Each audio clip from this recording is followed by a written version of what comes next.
Sorry about that, guys. Since we're recording on the cell phone, I got a call or a message that recording stops for some stupid reason.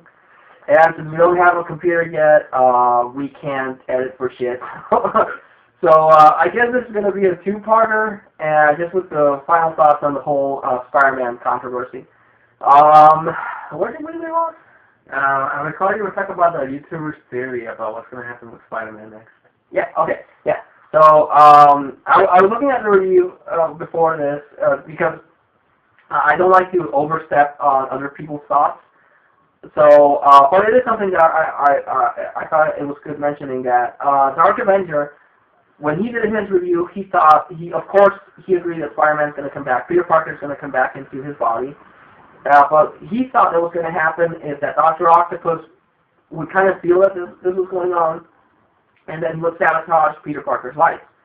That he would, get Peter Parker fired from Verizon, and that he would outcast Spider-Man because Dr. Octopus would be so brutal that people would be like, oh, what's going on with Spider-Man? He's a menace, and everyone would be after him, the cops and the mayor and everything.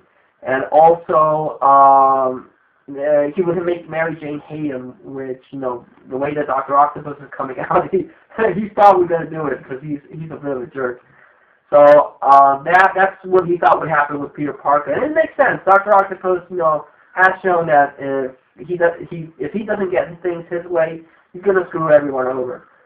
But I wouldn't like that to happen because when Peter Parker was a teacher, it developed his intellectual side, and he wanted to impart his knowledge to his students. Working at Horizon, it's the same thing. He's expanding his intellect. And it's something I really enjoy about this new status quo because he's able to invent new things. It's been proven time and time again that Peter Parker is no pushover in the intellect department. The only reason he hasn't excelled at it is because his Spider-Man duties get in the way. But ever since he started working at Horizon, he's been able to actually get his genius on. Because it's been proven before that Peter Parker is at least on the level of the big guns in the Marvel Universe, like Hank Pym, the Beast, and Reed Richards. So he's a pushover in that. So I would like him to keep that job because it's a good concept, and I'm tired of Peter Parker just pinching for pennies, like, oh, I don't know how I'm going to pay rent. Because, I read comic books to escape that kind of thing. It's an escapism, like video games and movies. I don't know how I'm going to pay for my stuff. I don't want to read comic books that have the same problem. Like, oh, I never got that people can identify with Peter Parker. Sure, when he was a teenager, he had the same problems as a teenager, but he was a superhero.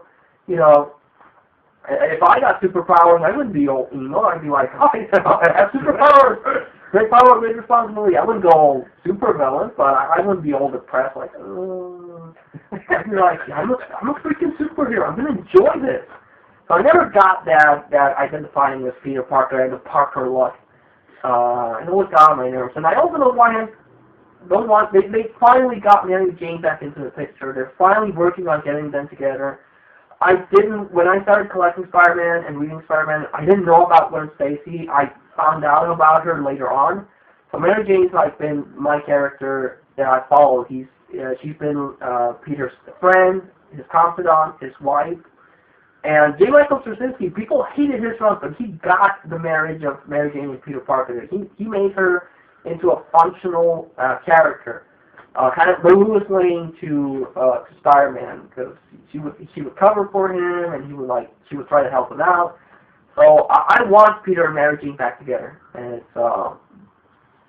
it's something that it can work. So I hope that theory doesn't happen. So I don't know what you think about those theories. I actually have a theory of my own about this. And that they can do this. There's nothing wrong with them taking this risk and find a new story because it's refreshing to read something new. It's been 700 issues of Spider-Man, and something like this, it's a big change, and it's quite appreciated for them to do something like this. But I don't want that to happen neither. For Spider-Man to be reset back to zero, so when he comes back, he has to do everything all over again like he has been. And I think that's very repetitive and a bad move for them, to get Spider-Man and Peter Parker to get his life back again to how it was on the 600 issue or so. I don't want that. What I want, and I hope, personally, is that at the end of this series or story arc of Superior Spider-Man, that Dr. Octavius,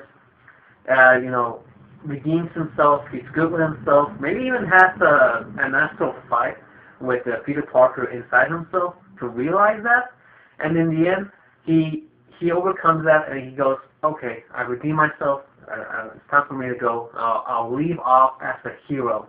Peter Parker, take on your role. And he said, okay. That's something that they could do, because in prior issues, it was revealed that the Green Goblin woke up from his coma. He was in a coma out of an Avengers storyline. So the other thing that could happen, and would fit what he wants, is that Norman Osborn comes back, and he's like full on against Spider-Man. He's like, oh, Spider-Man, I'm going to get you. So Dr. Octopus, so the Green Goblin puts everyone in danger. He comes up with this big-ass evil plan. So Dr. Octopus, fights to stop him, fights to stop the Green Goblin. I don't know, ego maybe, because he wants to prove that he could beat the unbeatable, that he could actually finally take down Norman Osborn. But out of that, he could, redeem himself. He could have a hero's death.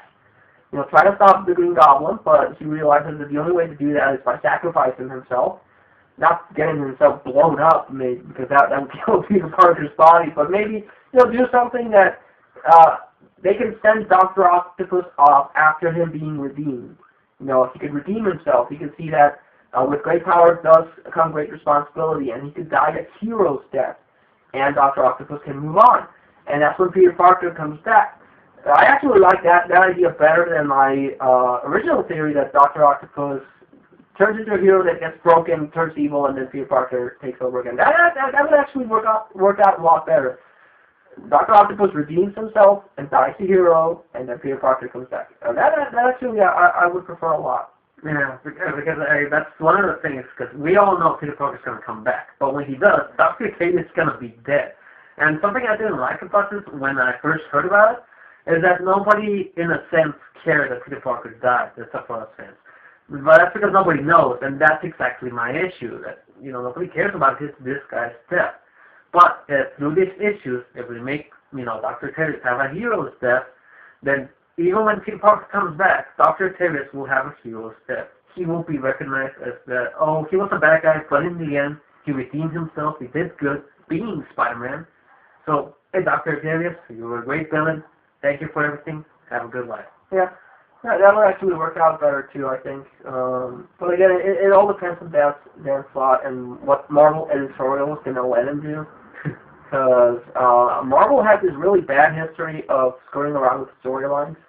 At least they used to. I don't know if that's still the case, but yeah, they mess up really bad. And I don't know if things are worse now at Disney bought Marvel. But I'm really surprised they went ahead with this risk, and they were willing to take the risk on replacing Peter Parker. But again, I guess we'll have to see. Like I said, my indigo light goes out to Dan Slott. I respect what he tried to do. Again, only he knows what his final plan is going to be. But again, he tried to shake things up. I hope he tried to shake things up because creatively he wanted to do something new with Peter Parker. And it's not it does not sound an order from Marvel that's like, oh, we have to create controversy and tell you number ones. Kill Peter Parker. And he's like, oh, God. So I hope that's not the case. So I don't hate Dan Slott. I like what he's done. I like his work prior to this. So just out of respect for Dan Slott and, I hope he doesn't, some crazy fan doesn't do anything to him because I've heard and read online that some people really, he's made some blood enemies out of this whole thing. But again, my indigo light of compassion goes out to Dan Slott. I hope he is able to finalize and realize his ideas and that no one interferes. Not the pressure from the fans, not the pressure from Marvel editorial or Disney, but he's able to conclude his storyline the way he wants it. He wants to conclude it. So that's my hope for this. Whatever happens, I'm still going to collect Spider-Man. I'm a fan of the character. Even if right now he's Dr. Octopus, I'm excited about what they could do. I just hope they stop making Dr. Octopus into this giant asshole. Because I don't like that. I don't like that. The end of 700 ended in a positive note, and they're just like, oh yeah, Dr. Octopus is an asshole. Well, he's going to be this jerk to everyone. That I don't like. That I do not like. But I hope everything concludes, and I'll stick, after this thing ends, I'll still stick with Spider-Man. Or they decide to go like, let Spider-Man have a good run. Let's kill everyone off.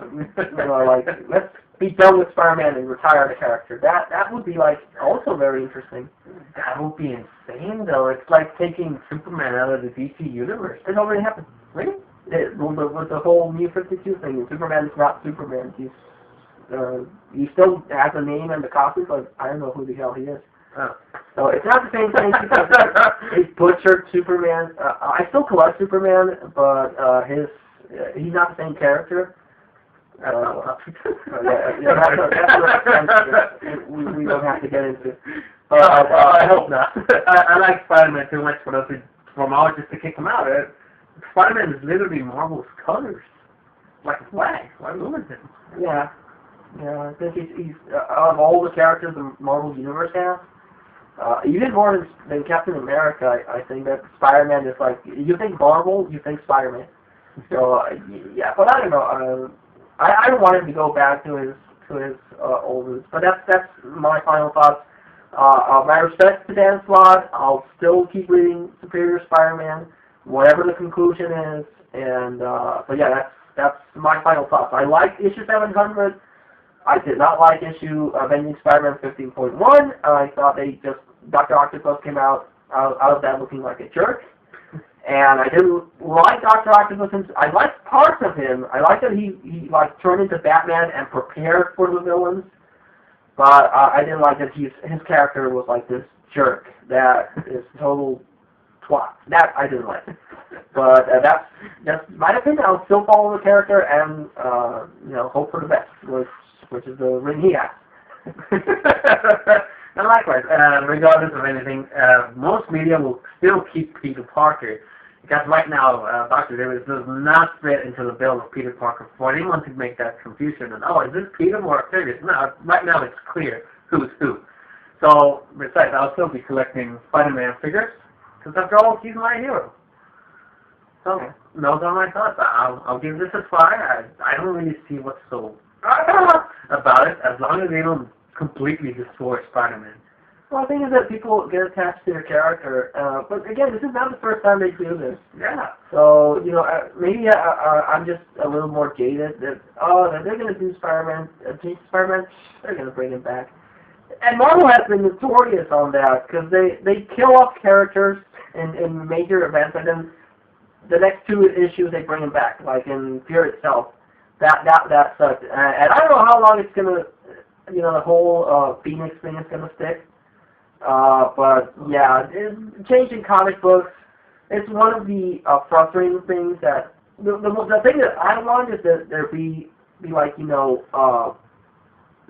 changes that stick, like things that happen and they stick. Again, I've mentioned this before. One of my favorite series is Dragon Ball and the story of Goku. That has the most clear-cut evolution of a character in any medium. Because Goku goes from being a kid to a teenager to a young adult. He has kids, he has grandkids, and then at the end of the series, he dies, comes back as a ghost, and merges with Shenlong and the 7 Dragon Balls, and they fly off to infinity. And yeah, but that's like, I always bring that up. That's like the best example of character growth. And of course, Dragon Ball ended with him going off into infinity. And of course, you can't sell comic books if that happens, like Peter Parker gets married and retires, but they have to do something. They can't just, Spider-Man reaches a point where something happens and then they reboot him, or they reset things with the deal with the fucking devil. Stuff like that. I want growth in my superhero characters, damn it. And at least have Spider-Man learn a lesson, like, oh, okay, well, I have this power, but it's cool being me. Which is a good thing about the whole Horizon thing. He was happy with being Spider-Man. He made things work. I was like excited. I was like, finally, the Parker luck is done for. I was so sick and tired of the Parker luck. I wanted my superheroes to succeed, damn it. And so that's what I hope. I hope there's when he comes back, I hope there's an evolution of the character. Like, you know, he's like, oh, I was this close to losing everything. I gotta step up my game. That's what I hope for. You're good with him.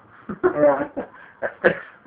Yeah, and just for crying out loud, Peter Parker doesn't even have life insurance. Like, if he dies, you know, he leaves nothing behind, and just stupid. But yeah, this was the crossovers between VargasXX78 and DYC. It's a DYC because people get the wrong idea with the other number. I feel okay. It's not. Whatever. So this is my brother DYC, and just giving our thoughts on the whole Spider-Man thing. A little late, but again, I wanted this. This was a topic that hit close to home for me and for him, so I think it merited a crossover. You'll probably see this video on his channel and my channel. So if you have a chance, check out his stuff. Because of the computer problems, he hasn't been able to upload anything as much as I'll let him borrow my cell phone, and so he can keep up his video feeds. But yeah, check out his stuff. This guy's a fiend in Marvel vs. Capcom, Ultimate Marvel vs. Capcom 3. This guy will mess you up. Seriously, he does some insane things with Spider-Man and Doctor Doom. Deadpool, and I've seen him wipe the floor with a lot of people. So check out his stuff. He has a lot of really cool stuff, and everyone that knows me will know what my deal is. So again, this is VargasXX78 signing off, and until I see you all again, take care, and give out your... Oh, no. Until I meet again, take care and have fun playing. Oh, wait. Hey, guys.